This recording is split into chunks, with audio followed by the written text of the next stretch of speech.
Hello friends, once again I am before you to talk about a complete guidance on interview. इस video series में अब मैं अंतिम पड़ाव पर पहुंच रहा हूं और ये कैटेगरी 8 और ये कैटेगरी 9 इस वीडियो सीरीज का अंतिम वीडियो का दूसरा हिस्सा होगा और सबसे लास्ट में हम आपको क्लोजर विद कंक्लूसिव सजेशंस के बारे में एक अलग से वीडियो डालेंगे जिसमें महत्वपूर्ण बिंदुओं को मैं शामिल करूंगा और उसके बारे में एक एक करके चर्चा करेंगे और उसमें कुल मिलाकर सभी कैटेगरी से जो महत्वपूर्ण बातें होंगी उसको मैं शामिल करूंगा। आते हैं कैटेगरी 8 पर। ये category about your role in family, society, state and nation से रिलेटेड है और इसमें जो सवाल पूछे जाते हैं यह कोई सैद्धांतिक विषय से जुड़ा हुआ सवाल नहीं होता है। यह आपके व्यवहारिक पक्ष से जुड़ा हुआ सवाल होता है, व्यवहार से जुड़ा हुआ सवाल होता है कि आपका जो एथिकल वैल्यूज है, आपका इंटेग्रिटी है, आपका ऑनेस्टी है, एप्टीट्यूड है, situation handling, problem solving, presence of mind है, इसको चेक किया जाता है।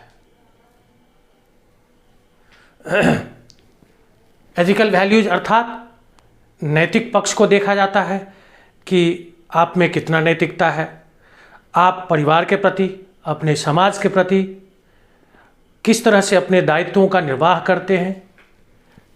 इंटीग्रिटी, सत्यनिष्ठा, आप में आप कितना निष्ठावान हैं, आप सत्यनिष्ठा से, ऑनेस्टी से किसी काम को कितना लगन से करते हैं। आपका अभिक्षमता क्या है, आप किसी भी सिचुएशन में किस तरह से रिएक्ट करते हैं। सिचुएशन रिएक्शन टेस्ट, इस तरह से एक टेस्ट होता है, रिटन में भी होता है, ओरल भी ये टेस्ट कर लिया जाता है कि एकाएक आपको कोई सिचुएशन आपके सामने दिया गया कि सपोज कीजिए आप बाहर नौकरी करते हैं, घर आए और पता चला कि आपके वर्क प्लेस पर कोई इमरजेंसी हो गया, तो क्या आप बहाना बनाएंगे या वर्क प्लेस पर घर से दोबारा लौटना चाहेंगे। इस तरह से कुछ सवाल आपके एथिकल वैल्यूज़ को टेस्ट करने के लिए, इंटीग्रिटी को टेस्ट करने के लिए किया जा सकता है। आजकल यूपीएससी और प्रोविंशियल सर्विस कमीशंस में भी एथिक्स एक सब्जेक्ट को शामिल किया गया है और जो इंटरव्यूइंग मेंबर्स होते हैं उनमें से कुछ हो सकता है कि उस पैनल से भी आपके इंटरव्यू में शामिल हो। खास करके जो पब्लिक सर्विस कमीशंस के कैंडिडेट हैं उनके लिए तो ये सवाल बनता ही है, उनके एथिकल वैल्यूज़ को परखा ही जाता है, चूँकि एथिक्स एक सब्जेक्ट के रूप में इंट्रोड्यूस किया गया है यूपीएससी के द्वारा ऑप्शनल सब्जेक्ट के रूप में। Integrity, honesty, aptitude, situation handling, इन सारी बातों को एक साथ शामिल किया गया है उसमें। लेकिन ऐसा नहीं है कि अगर आप असिस्टेंट प्रोफेसर के इंटरव्यू के लिए जाते हैं तो आपसे इससे संबंधित सवाल नहीं पूछे जाए। आपका व्यवहारिक पक्ष क्या है, इसको परखने के लिए, इसको जांचने के लिए इस तरह के सवाल पूछे जा सकते हैं। वहाँ कोई बंदिशें नहीं होती है, वहाँ आप ये नहीं कर सकते कि आपसे ये सवाल क्यों पूछे जाए। व्यवहारिकता भी एक पक्ष होता है। तो इस तरह के सवाल के क्रम में 2-3 सवाल मैंने लिखा है, असंख्य सवाल हो सकते हैं व्यवहारिकता को ध्यान में रखकर। जैसे आपसे पूछा सकता, in case of your out posting, मान लीजिए कि आपका घर से दूर कहीं पोस्टिंग है, how will you cope up with the situation of your family problem, आप अपने पारिवारिक समस्या से किस तरह निपटेंगे या आप अपने पारिवारिक समस्याओं को किस तरह से देखेंगे। इस तरह के सवाल हो सकते हैं। और इस तरह के सवाल का जवाब स्वाभाविक है, आप स्वाभाविक तरीके से दें। हो सकता है कि आप अपने परिवार के छोटे सदस्य हो तो आप बोल सकते हैं, yes I have my elder brother in my family, he will handle the situation, I will cooperate from there at my work place, from my work place. और I have my father in my family who will take care of this problem. And this is my responsibility also. I'll take care of the problem from my level, at my level, in other way. You can say, you can answer like this. इस तरह से सवाल का जवाब जो है, आपके position, आपके परिवार में आपका क्या पोजीशन बनता है, आपका क्या नंबर है, कितने नंबर पर है भाइयों में। अगर आप जो है वरिष्ठ सदस्य हैं तो वरिष्ठ सदस्य में आपका क्या हैसियत है और किस पोजीशन पर हैं, उस आधार पर उस सवाल का जवाब आप निर्धारित कर सकते हैं। ये आप पर डिपेंड करता है। अगला सवाल है कि suppose you are the only earning members of your family, how will you manage if there is any medical emergency. तो इस तरह के सवाल में ऐसे भी हो सकते हैं कि आप बाहर पोस्टेड हैं या घर पर हैं, कोई मेडिकल इमरजेंसी हो गया जो आउट ऑफ बजट हो गया हो आपको, ये तो आपको इस तरह से सिचुएशन दिया जा सकता है, पूछा जा सकता है कि जो आउट ऑफ बजट है, आपकी जो सैलरी है, आपकी जो आमदनी है, उससे अधिक खर्चे उस पर आ रहे हैं, तो आप उसको कैसे मैनेज करेंगे। तो ये आपके समझ पर डिपेंड करता है कि आप उसको किस तरह से जवाब देते हैं। हो सकता है कि आपका सोशल कांटेक्ट हो, आपके फ्रेंड सर्किल हो, आप भी कोऑपरेट करते हो तो आपको भी कोई कोऑपरेट करेगा। तो इस स्थिति में भी आप इस तरह के सिचुएशन को हैंडल कर सकते हैं। अगला सवाल है, being a teacher how can you contribute your society, your family, your state, your nation. तो शिक्षक, माता पिता, अगर माता पिता एक परिवार का कर्ता धर्ता होता है, पालक होते हैं, तो शिक्षक जो है बच्चों के भविष्य का निर्माण करता होता है। और बच्चे के भविष्य का निर्माण अगर एक शिक्षक करता है तो वह निश्चित रूप से वह बच्चा देश के काम आ सकते हैं, समाज के काम आ सकते हैं। इस तरह से हम कह सकते हैं कि जिस बच्चे को हमने तैयार किया वह समाज के लिए अच्छा कर सके, समाज को कुछ दे सके, ऐसे नागरिक को हम तैयार करेंगे, ऐसे बच्चे को हम तैयार करेंगे, तो यह भी एक देश सेवा के तरह ही होगा। तो इस तरह से आप उसको अपने हिसाब से जवाब दे सकते हैं। अब इस तरह के बहुत सवाल आ सकते हैं, प्रॉब्लम सॉल्विंग का बहुत सारा प्रॉब्लम दे सकता है, प्रेजेंस ऑफ माइंड आपका चेक किया जा सकता है। तो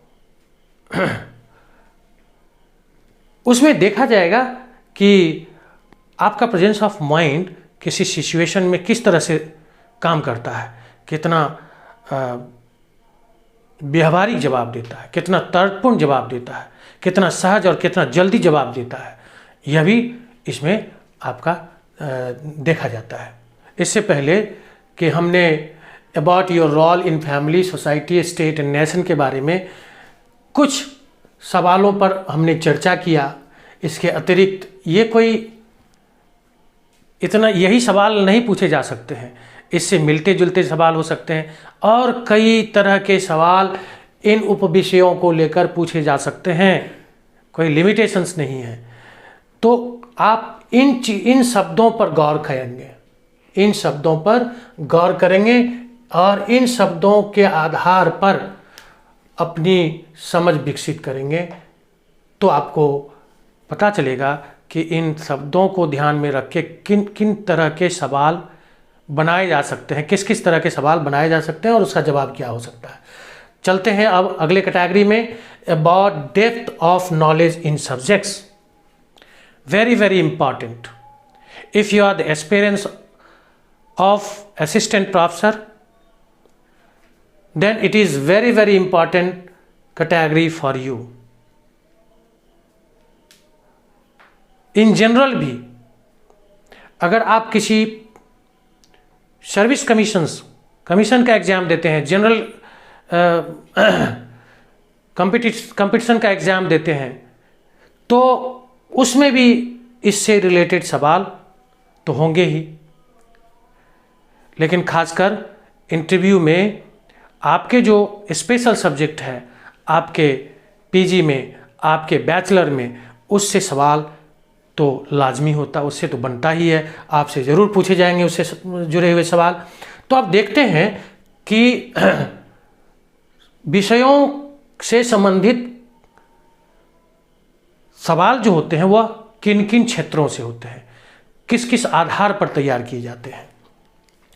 सब्जेक्ट्स में एक बात और ध्यान रखने वाली बात ध्यान देने की है कि सब्जेक्ट्स, जैसे आप ग्रेजुएट लेवल पर आपका एक ऑनर्स पेपर हो सकता है, लेकिन उसके अतिरिक्त भी आपका सब्सिडियरी हो, उसमें कई सब्जेक्ट्स, 2-3 सब्जेक्ट्स हो सकते हैं, 4 सब्जेक्ट्स हो सकता है आपका, तो उससे भी सवाल आपसे पूछा जा सकता है। क्योंकि आपका जो DAF है, PIQs है, वो है आपके इंटरव्यूइंग ऑफिसर के पास। उनको पता है कि आप ग्रेजुएशन में कौन कौन और सब्जेक्ट को लेकर पढ़े हैं, तो उससे भी कभी कभार सवाल पूछे जाते हैं।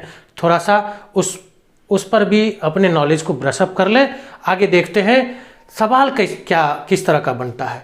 तो आपसे सवाल उस सब्जेक्ट के हिस्ट्री के बारे में पूछा जा सकता है कि उस सब्जेक्ट का, उस विषय का विकास कहाँ से हुआ, किस तरह हुआ, उस विषय की शाखाएं क्या क्या है, branches of that subjects, and related questions either on objectives और इन सब्जेक्टिव फॉर्म। या तो ऑब्जेक्टिव सवाल हो सकते हैं या सब्जेक्टिव सवाल हो सकते हैं। तो इस तरह से सवाल आपके सब्जेक्ट से पूछे जा सकते हैं। दूसरा, subject based question related to current events, global problem, imagination, hypothesis, etc etcetera. बहुत सारे और भी पक्ष है जिसको कवर किया जा सकता है। अब उदाहरण के तौर पर अगर करेंट इवेंट की बात करते हैं, तो अभी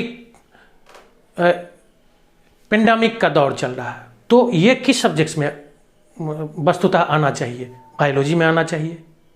या आप ज्योग्राफी में बायोज्योग्राफी जब पढ़ते हैं, तो बायोज्योग्राफी के अंदर भी इन एपिडेमिक्स और पेंडेमिक्स वगैरह के बारे में पढ़ सकते हैं। तो बायोलॉजी के स्टूडेंट से ज़्यादा विस्तृत सवाल पूछे जा सकते हैं इससे संबंधित, और आप ज्योग्राफी के हैं तो आपसे भी पूछे जाएंगे, लेकिन संक्षिप्त सवाल और छोटे सवाल, संक्षिप्त सवाल पूछे जा सकते हैं, लेकिन संभावना बनती है। अगर एक मैंने कहा करेंट इवेंट्स, ग्लोबल प्रॉब्लम्स, अगर आप ज्योग्राफी के स्टूडेंट हैं तो ग्लोबल वार्मिंग के से संबंधित सवाल पूछे जा सकते हैं। आपसे सवाल पूछे जा सकते हैं submergence of the coastal area, population eruption के बारे में सवाल पूछे जा सकते हैं। तो population eruptions and its effect on environments, इस तरह के सवाल पूछे जा सकते हैं। तो आपके सब्जेक्ट से related current scenario, current events, global problems, imagination, कुछ इमेजिनेशन भी हो सकता है कि सपोज कीजिए जिस जगह पर आज हिमालय खड़ा है, उस जगह पर हिमालय नहीं होता तो हमारे देश का जलवायु किस तरह से होता। ये इमेजिनेशन बेस है, हाइपोथेटिकल क्वेश्चन है। इस तरह से आपसे सवाल पूछा जा सकता है, बनता है। आप ऐसे सवाल का जवाब कितने सहजता से, कितने लॉजिकली देते हैं, उस पर निर्भर करता है आपका मार्क्स। मान लीजिए कि अगर आप ज्योग्राफी के स्टूडेंट हैं, तो ज्योग्राफी में आपका जो टॉपिक होगा वह जियोमॉर्फोलॉजी हो सकता है, क्लाइमेटोलॉजी हो सकता है, ओशनोग्राफी हो सकता है, बायोग्राफी हो सकता है, हिस्ट्री ऑफ ज्योग्राफिक थॉट हो सकता है population geography, social geography, cultural geography, regional planning, geography of India, geography of state, जिस स्टेट से आप बिलोंग करते हैं, अगर उस स्टेट का प्रोविंशियल पब्लिक सर्विस कमीशन देने के लिए आप आए हैं तो निश्चित रूप से उससे सवाल बनता है। और आप असिस्टेंट प्रोफेसर के लिए गए हैं तब भी आपसे इस तरह के सवाल लाजमी है, पूछे जाएंगे। और चूंकि आप ज्योग्राफी के स्टूडेंट हैं तो आपको आपके डिस्ट्रिक्ट के हिस्ट्री और ज्योग्राफी भी पूछे जा सकते हैं। इसके अलावा आपसे cartography, statistical methods and computer designing से संबंधित भी सवाल पूछे जा सकते हैं। तो ये सारे सब टॉपिक्स हैं जिससे सवाल आपसे बनता है। इसके अलावा आप अगर असिस्टेंट प्रोफेसर के लिए इंटरव्यू देने आए हैं या आप पीएचडी हैं और आईएएस के इंटरव्यू में आए हैं तो निश्चित रूप से आपसे सवाल बनता है कि आप जो पीएचडी किए हैं वह किस टॉपिक पर किए हैं, आपके टॉपिक का क्या नाम है। उसके अतिरिक्त अगर आपने आर्टिकल लिखा है तो आर्टिकल से संबंधित आपसे सवाल पूछा जा सकता है कि आर्टिकल जो लिखा है वह किस विषय से संबंधित है, उसका इम्पैक्ट क्या है। तो ये सवाल पूछे जा सकते हैं एंड अदर रिसर्च पेपर के बारे में। अब आपके ये रिसर्च से संबंधित जो सवाल पूछे जा सकते हैं वो हो सकता है meaning of research, AIIMS of research, types of research, requirement in research. आप जो रिसर्च के उसमें क्या क्या रिक्वायरमेंट्स होता है, स्टेप्स क्या होते हैं रिसर्च के, मेथड्स क्या होता है रिसर्च के, और डाटा कलेक्शन रिसर्च में किस तरह से किया जा सकता है और किन किन तरीक़ों से किया जा सकता है, इनके बारे में आपसे सवाल पूछा जा सकता है। अगर आप पीएचडी किए हैं तो थीसिस ज़रूर लिखे हैं तो आपसे ये सवाल बनता है कि what is the characteristics of thesis, benefits of thesis, consideration of thesis, format, what is the format और proper format of thesis and reference section के बारे में आपसे पूछा जा सकता है कि आप रेफरेंस में किन किन बुक्स को कंसल्ट किया, किन किन राइटर्स के बुक्स को टच किया और कहाँ कहाँ आपने जो है डेटा कलेक्शन किया, कहाँ कहाँ जाकर किस लाइब्रेरी में गए। हाँ, इन सारे विषयों से संबंधित सवाल आपसे पूछे जा सकते हैं। तो आज हम अपने complete guidance on interview video series के अंतिम पड़ाव पर हैं। अब एक संक्षिप्त वीडियो अंत में बनाऊंगा और वह होगा आपका क्लोजर विथ कंक्लूसिव सजेशंस। इसके बाद का मेरा ये वीडियो होगा। इसी के साथ आप सभी को जय हिंद।